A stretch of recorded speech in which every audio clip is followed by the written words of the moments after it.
오늘의 정치권 이슈 김관옥 계명대 교수, 신성범 전 국회의원과 분석해 보도록 하겠습니다. 안녕하세요. 네, 안녕하세요.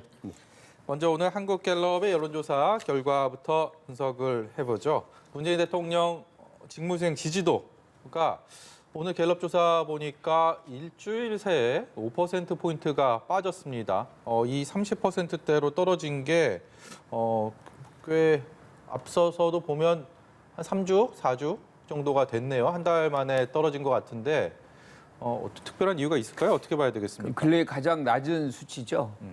근데 이제 어디서 떨어졌느냐가 중요하거든요. 예. 그런데 20대, 30대 그리고 무당층 그리고 이제 정치 비관심층 영역에서 사실은 하락폭이 좀 컸거든요. 네. 이분들이 이제 끌어내렸다라고 우리가 평가를 할 수 있는데 이것은 어떤 정치적인 이슈보다는 지금 우리가 가장 많이 겪고 있는 어떤 코로나에 관련된 부분들에 미치는 영향이 컸다. 예컨대 20, 30대는 우리가 이제 4단계 이 방역 기준이 적용이 되면서 사실 굉장히 강화됐잖아요. 거리두기가. 예. 그러다 보니까 굉장히 사실 활동이 제약을 받는 그런 부분들이 있거든요. 이제 그런 어떤 답답함의 표현 뭐 이런 것들도 있는 것이고 무당층이나 뭐 비관심층, 정치 비관심층 같은 분들은 결국에는 이제 백신이 왜 빨리 수급이 안 되느냐. 이제 충분히 그리고 빠른 시간 동안에 어떤 이 백신 수급의 문제가 사실은 뭐 이들만의 얘기는 아니지만 가장 많이 이렇게 느끼는 그런 부분들에 이제 적용을 받았다라고 볼 수 있는 거죠. 그래서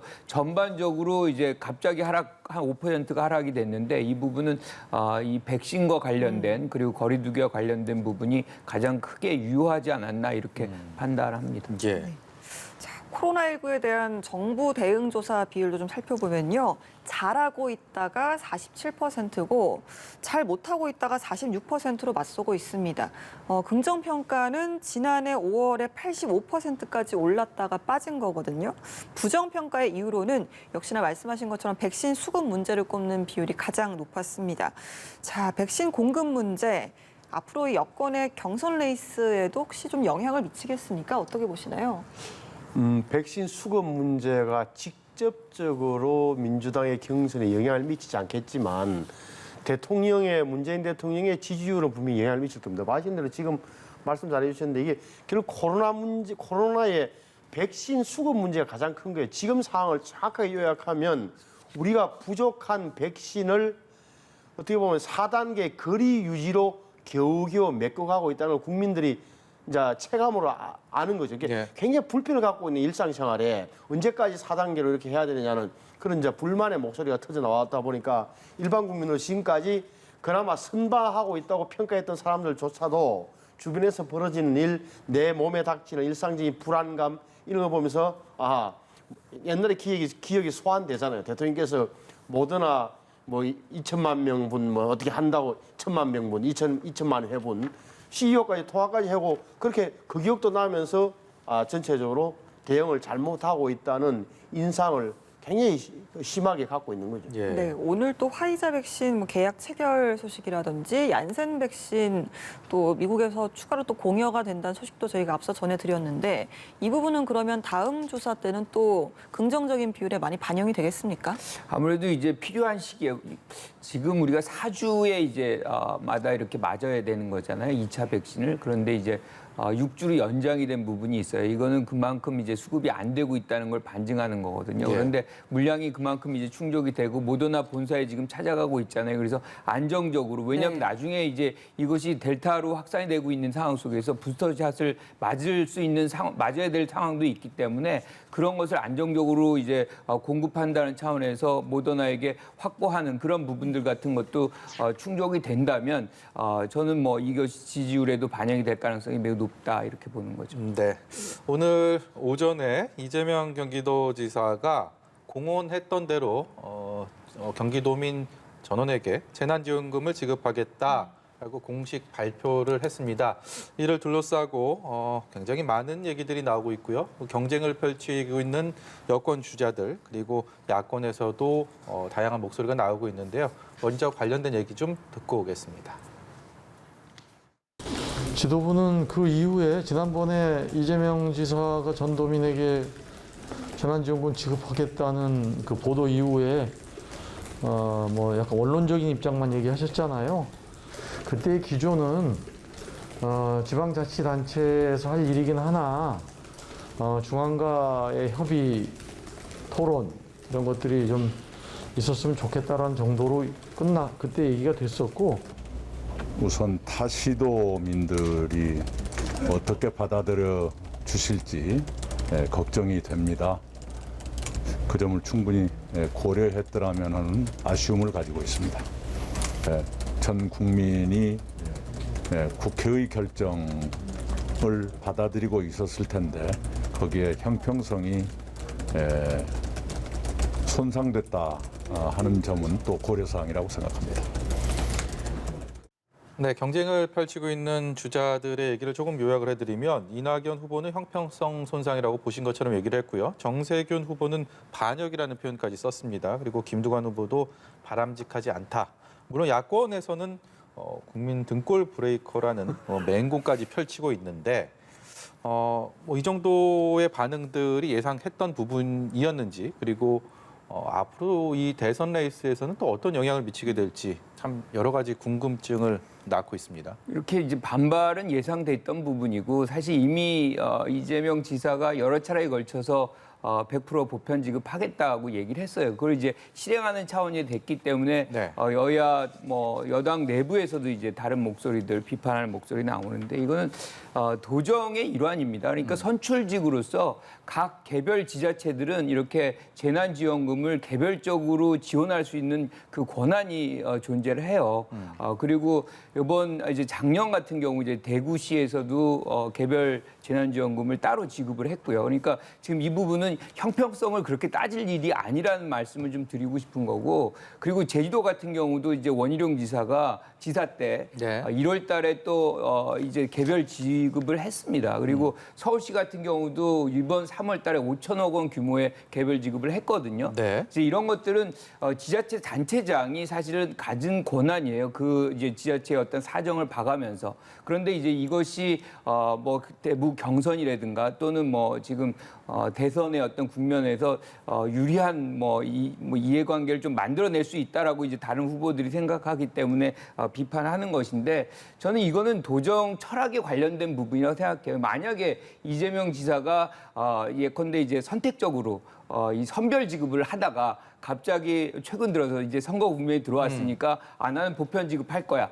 이렇게 했다면 사실 선거에 좀 활용하는 측면에 대한 어떤 비판 뭐 이런 것들을 피하기 좀 어려울 텐데 원래부터가 보편 지급의 원칙주의자입니다. 그러니까 도정 철학을 그렇게 잡고 지속적으로 행해 왔던 것이고 그것을 그냥 일관되게 지금 유지하는 것뿐이라고 생각을 해요. 그러니까 그런 부분을 이제 정치적 이해관계에 따라서 다르게 이제 바라볼 수는 있지만 예. 그 부분까지 이렇게 개입하는 거는 도정의 어떤 개입이다. 뭐 이렇게도 얘기를 할 수 있는 거죠. 씨는 어떻게 생각하십니까? 아니 이게 형식 논리적으로 보면 필요하면 나 부르면 다른 데도 하세요. 그거잖아요. 나 부르면 경기도 부르면 다 하시라니까요. 다른 데는 여건이 안 되잖아요. 그러니까 충청도, 경상도, 전라도, 강원도, 제주도는 돈이 없어서 못 하는데 경기도는 돈이 있어서 도비 90% 내려보낼 테니까 군비 10% 붙여갖고 다 주세요. 이렇게 된 거란 말이에요. 그러니까 형식 논리적으로 보면 뭐라 그럴까? 지방자치 이유가 다른 지역과 다른 게 하는데 있는 거 아닙니까? 하지만 다른 지역의 처지 형평성 문제는 당연히 제기되는 거고 이게 이재명 지사 개인 돈이 아니잖아요. 다들 이기는 출발은 뭐냐? 국민의 세금에서 어찌됐건 나가는 거잖아요. 뭐 세수 초과든 뭐든. 근데 이것을 이 경선 국면에서 이재명은 한다. 이재명은 꼭 해낸다. 나는 할 수 있다. 이런 식으로 접근을 한 거는 또한 분명한 사실이다. 그 점을 좀 정말 지적하고 싶어요.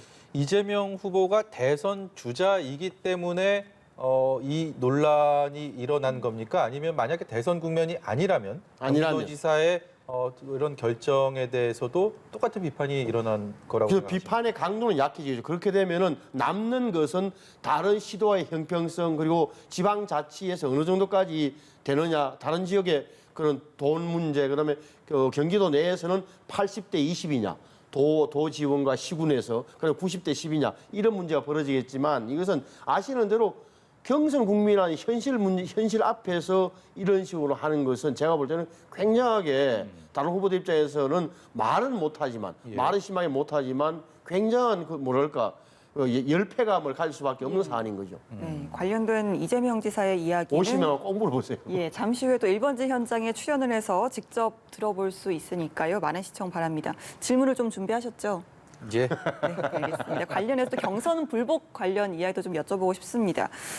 이낙연 전 대표가 또 내 사전에 불복은 없다라고 발언을 했고요. 이 지사 측은 경선을 승복하는 선언을 하자라고 하기도 했습니다.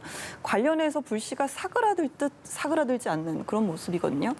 사그라들어야죠. 이 문제는 사실은 경선을 하는 이유도 후보를 뽑는 것이고 그 후보 경선에 나온 분들은 안 나온다는 것 그리고 그것의 결과에 승복한다는 것을 전제로 하는 것이거든요. 그래서 이 부분은 불복 논란이 있는 것 자체가 이제 잘못된 것인데 이게 이제 서른 의원이 이게 원팀이 되기 어렵다. 이재명 지사가 당선이 될 경우에 후보가 될 경우에 그리고 이제 이낙연 후보의 지지자들을 설득하기 좀 어렵다. 뭐 이런 얘기들이 나오면서 이게 불복 논란으로 이제 확대가 되고 있는 것이거든요. 이게 사실은 국민 경선이 시작하면서 2002년부터 이 얘기는 여러 차례에 걸쳐서 나온 것이고 그래서 그 당시 이제 경선을 결과를 인정하지 않고 탈당을 해가지고 출마하신 분이 계세요. 그래서 그게 이인재 그 당시 후보였는데 그래서 이인재 이것을 방지법 같은 것도 만들어진 바가 있습니다. 그래서 이 부분은 어떤 형태로든 경선에 참여할 때는 이미 그런 이 자기가 결과를 수용한다는 생각을 갖고 해야 되는 것이고 민주당 내부에서도 이런 얘기가 계속 반복적으로 난다는 거는 지지자들에 대해서 굉장히 실망감을 주는 거거든요. 그래서 다시 있어서는 안 되는 얘기다 이렇게 생각할 수 있습니다. 조국 전 장관 부인 정경심 교수 며칠 전에 항소심에서 징역 4년이 선고가 된 상황인데 이 법원 판결을 놓고 또 민주당 대선 후보 각 캠프별로 반응 온도차가 좀 있는 것 같습니다. 이것이 과연 이어지는 대선 경선 그리고 본선까지도 좀 변수가 될 수 있을지 굉장히 관심을 또 모으는 하나의 포인트가 아닌가 싶은데요. 저는 뭐 딴 것보다도 대선 후보들, 민주당의 대선 후보들, 경선 후보들이 내놓은 입장을 보고 참 놀랍다는 생각을 했던 게 이게 특히나 이낙연 후보 측에서 내놓은 걸 보고 깜짝 놀랐는데 예를 들어서 뭐 좀 끼워 맞추기식 판결이다. 형량을 정해놓고 끼워 맞추기식 판결하는 거 아니냐 이런 대목은 제가 좀 깜짝 놀랐습니다. 무슨 뜻인가 하니까 정경심 교수의 항소심에서도 인정된 게 여러 가지가 있지만 특히나 입시 비리 같은 경우는 뭐 7개 이른바 스펙이 다 허위다, 거짓이라는 거잖아요. 그래서 그중에 2개 서울대 뭐 인권법 연구센터하고 부산의 무슨 호텔 거는 판결문에 나와요. 2개는 조국이 직접 위조했고 정경심 씨가 가담했다고 돼 있어요. 그러니까 2개는 아버지 조국 전 장관이 위조한 거예요. 하나는 발급을 했고 하나는 호텔 거를 위조한 거예요. 이런 사안이 나왔는데도 불구하고 다시 한 번 더 다른데 아무리 경선에서 지금 이른바 조국 부대 어떻게 보면은 그런 강성 지지자들의 표가 필요하기로서는 이런 식으로까지 하는 것은 좀 제가 볼 때 일반 국민의 좀 정서와는 많이 동떨어져 있다고 봐요. 그러니까 예를 들어서 이런 게 좀 그리고 또 변호인들의 이런 말도 있잖아요. 그때 당시에 관행에 비춰보면 뭐 스펙 품앗이라고 표현하나 이런 것도 뭐 다시 곁으로 돌아간다면 이 판결에 승복할 사람이 몇 명이나 있겠냐 누가 있겠냐 이런 식의 표현까지 하는 이런 형국으로 봐서 이게 일반 국민에게 던졌던 적어도 잘 배우고 좋은 직장 갖고 있는 사람들이 아무리 내가 아들 딸을 위해서 뭐 자기 소개서에 첨삭 정도는 해줄 수 있지만 서류를 위조하는 이런 것까지도 용납하자는 건지 저로서는 굉장히 좀 이상하더라고요. 어떻게 보셨습니까? 그러니까 지금 여권의 후보자들의 어떤 입장의 결이 좀 달라요. 그러니까 이재명 지사 같은 경우는 검찰 개혁의 필요성을 느끼게 했다, 뭐 이런 거거든요. 그러니까 사실상 이런 결과가 나오게 되는 데에는 검찰 수사의 어떤 문제점도 그 안에 내포되어 있다는 얘기를 하고 있는 겁니다. 근데 별건의 별건 수사 뭐 등등의 것들이 사실상 처음 시작한 것과는 달리 별건의 별건 수사들이 유죄가 나고 원래 시작했던 거는 무죄가 나오는 뭐 이런 형식이 있기 때문에 그런 문제점을 지적을 하는 것이고 특히나 이제 머니터리식 뭐 수사라든가 70회의 압수수색이라든가 사실 무리한 수사의 어떤 결과물이다 뭐 이런 걸 강조하는데 반해서 이낙연 정세균 후보 같은 경우는 그 판결에 대한 내용에 대한 어떤 불만 이게 너무 가혹하다. 그러니까 실질적으로 이렇게 징역 4년에 해당될 수 있는 것이냐라는 어떤 그런 부분에 집중을 하는 것 같아요. 그래서 일정 부분 이 아쉬운 부분의 어떤 표현은 똑같은데 상당히 좀 내용적인 측면에서는 조금 결이 다른 그런 부분을 보여주고 있다. 이렇게 평가할 수 있습니다. 알겠습니다. 이번에는 국민의힘 이야기 좀 넘어가 보도록 하겠습니다. 탄핵 발언 관련 파장이 이어지고 있는데요. 논란 발언의 당사자인 윤석열 후보 캠프의 신지호 실장이 사과를 하기도 했고요. 또 윤 전 총장이 직접 이준석 대표에게 전화를 걸기도 했습니다. 그럼에도 불구하고 오늘 또 국민의힘 의원 16명이 이준석 대표의 언행에 대해서 우려를 또 공개적으로 드러내는 성명서를 발표하기도 했는데요. 좀 팽팽하게 맞서는 것 같습니다. 어떻게 보시나요? 당 대표와 여론조사 지지율 1위 유력 후보 간의 이런 갈등은 분명 안 좋은 거고 특히나 내년 대통령 선거에서 정권 교체를 바라는 많은 국민들, 야당 지지자들에게는 안 좋은 소식이죠. 그래서 빨리 좀 종결되기를 바라는데 제가 쭉 관찰한 바에 의하면 이번 주말을 통해서 어느 정도 저는 정리가 될 거라고 봐요. 무슨 뜻이냐 하니까 경선 준비위원회에서 준비했던 토론회도 사실상 13명, 14명이 참석하게 되면 아시는 대로 5분 발언에도 70분이잖아요. 1시간 10분이란 말이에요. 이런 식으로 해서 사실상 정상적인 일반적인 우리가 생각하는 텔레비전 토론회가 되기는 힘든 그런 구조를 갖고 있는 거예요. 다만 경선 준비위원회에서는 그나마 8월 30, 31일 후보 등록 전에 국민적 관심을 모으자는 취지에 준비했던 건데 현실적으로 토론회라는 것은 굉장히 어려운 구조다. 그러니까 지금 그 김기현 원내대표가 갖고 간 중재안이라는 게 뭐냐면 토론회라 그러지 말고 발표회라 하자. 정책 비전 발표회. 이거 들고 간 거예요. 근데 이준석 대표는 거기에 대해서 좋다고 한 것 같고 최고위원들한테 물어봤겠죠. 최고위원들은 그러면 그럼 토론회가 아니라 발표회로 하자고 동의하는 것 같은데 오히려 경선준비위원회의 서병수 위원장이 자기들이 지금까지 토론회 한다고 했는데 왜 최고위원들이 왜 발표로 바꾸려고 하느냐 이렇게 오히려 고집하고 있다는 이야기가 들려요. 그래서 제가 볼 때는 이번 주말 내일 모레 그리고 월요일 정도까지 최고위원 아마 이래저래 긴박하게 모여서 제가 볼 때는 절충을 뭔가 할 거고 절충의 형식은 결국은 비전 발표의 형식으로 하고 잘 되면 그 윤석열 예비 후보도 참석하는 그런 구조가 될 거라고 봐요. 네, 이번 주말에는 정리가 될 것이라고 하셨는데 경선준비위원회가 말씀하신 것처럼 당의 대선 경선 후보 등록일인 30일과 31일 전에 두 차례의 정책 토론을 열겠다고 발표를 했고요. 그 후에 윤 전 총장 측, 또 원희룡 전 지사, 또 조수진, 김재원 최고위원까지도 이제 경준위에서 월권을 행사하고 있다라고 반발을 하기도 했습니다. 그럼에도 18일로 예정된 토론회를 경선준비위원회에서는 강행한다는 방침이어서 갈등의 불씨가 여전해 보이는데요. 관련된 목소리 듣고 오도록 하겠습니다.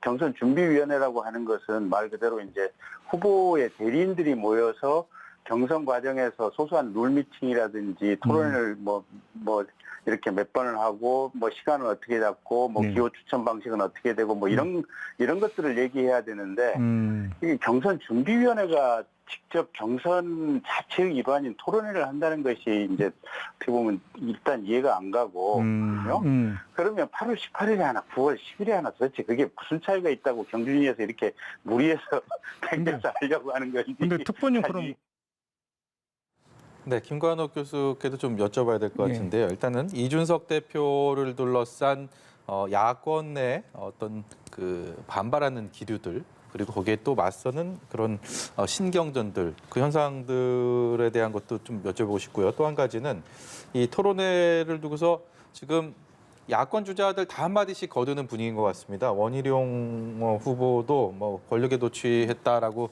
이준석 대표 정면으로 반박을 하면서 뭐가 급하다고 하냐 이런 거 자꾸 하려고 하느냐 윤석열 후보 캠프 분위기라면 유승민 후보 캠프에서는 직접적으로 뭐가 그렇게 또 두렵냐 한마디씩 다 이렇게 거들면서 신경전을 하고 있는데 두 갈래인 것 같아요. 그러니까 이준석 대표에 대해서 왜 그렇게 당이 모든 걸 주도하고 나가느냐에 대한 비판이 하나고 또 하나는 당에서 이렇게 토론회 같은 거 결정하면 그냥 따라하면 되지 왜 그렇게 거부하느냐. 윤석열 전 총장 측에 대한 어떤 비판, 유승민 전 의원이라든가 홍준표 의원이라든가 이런 데서는 이렇게 나오는 거죠.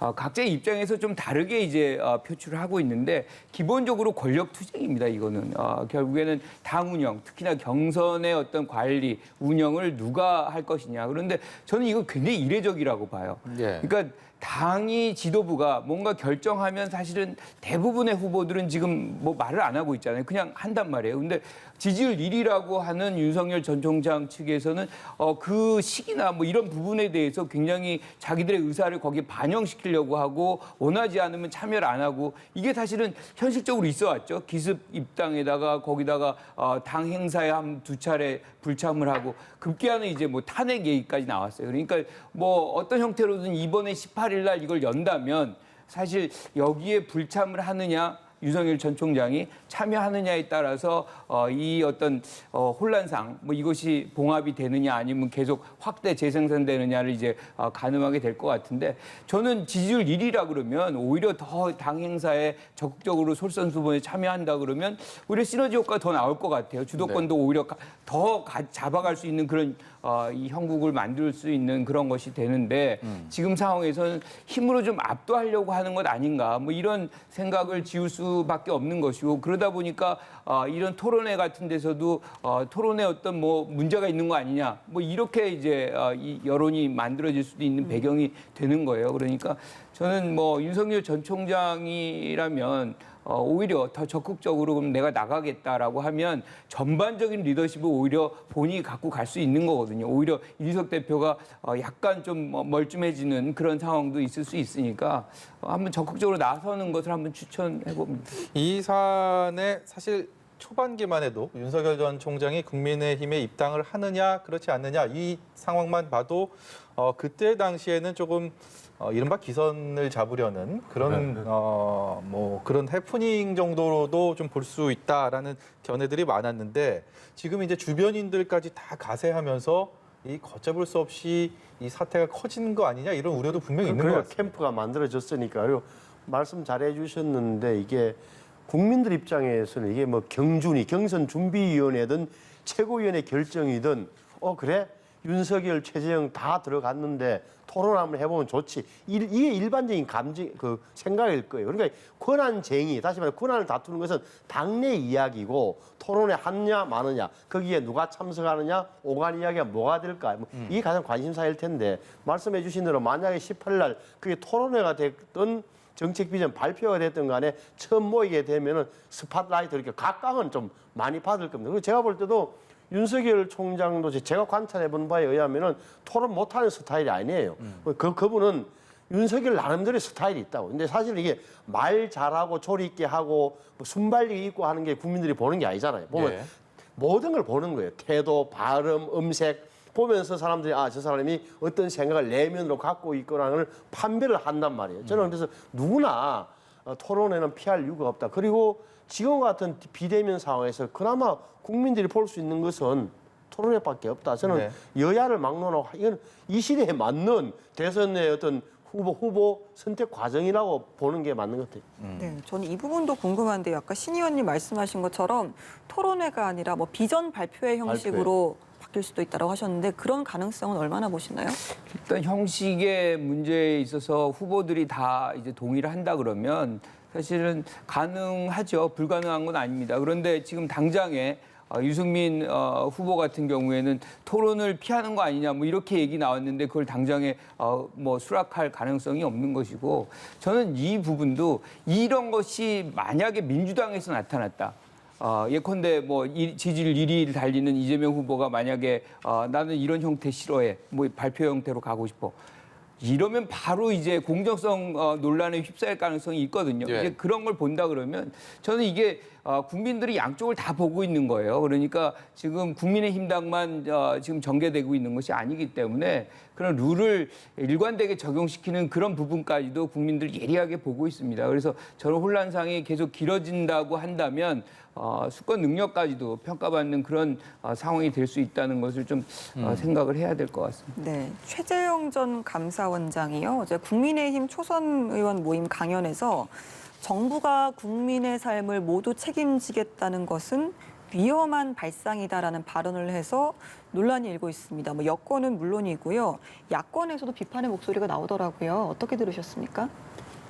저는 최재형 전 감사원장의 발언이 정부가 국민의 삶을 내팽개치겠다는 것은 아니라고 생각해요. 그거는 쭉 보면은 의도가 뒤에도 나오는데 예. 그럼 홀로 일어서기 어려운 힘든 계층에 대해서는 사회 안전망 구축이라든지 그리고 국가가 책임져야 될 분야를 이야기하고 있는 겁니다. 그러니까 앞부분을 딱 따옴표를 딱 떼우니까 전체 국민의 모든 삶을 정부가 어떻게 책임지겠냐는 취지인데 저는 이런 논쟁보다는 이 구체성이 결여돼 있잖아요. 다시 무슨 말인가 하니까 이거는 공허한 정치 철학의 한 구호처럼 보인단 말이에요. 그러면 실제적으로 가면은 어느 정부가 지금 시대에 어느 국가가 국민의 삶을 내팽개칠 수 있겠어요. 그냥 국가는 모든 사안에 개입해야 되는데 그 어떤 사안에 대해서 어느 정도 개입하느냐, 국가가 어떤 역할을 할 수 있는 데 대한 논쟁으로 저는 좀 이동하는 게 맞다고 봐요. 네, 김 교수님은 어떻게 들으셨어요? 이게 사실은 어떻게 보면 철학의 문제거든요. 그러니까 국가의 역할을 어디까지 가져가는 것이냐. 그런데 우리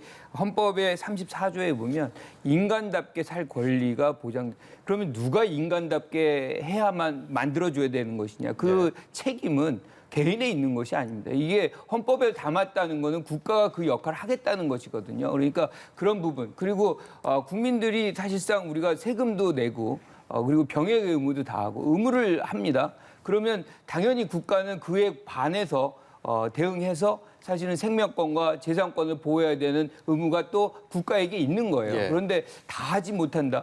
다 할 수 없은 것이 현실이라고 할지라도 그 모든 노력을 최선을 다하는 것이 국가의 역할이어야만 한다는 것이죠. 예, 여기까지 듣도록 하겠습니다. 지금까지 김관우 계명대 교수, 신성범 전 의원이었습니다. 고맙습니다. 고맙습니다.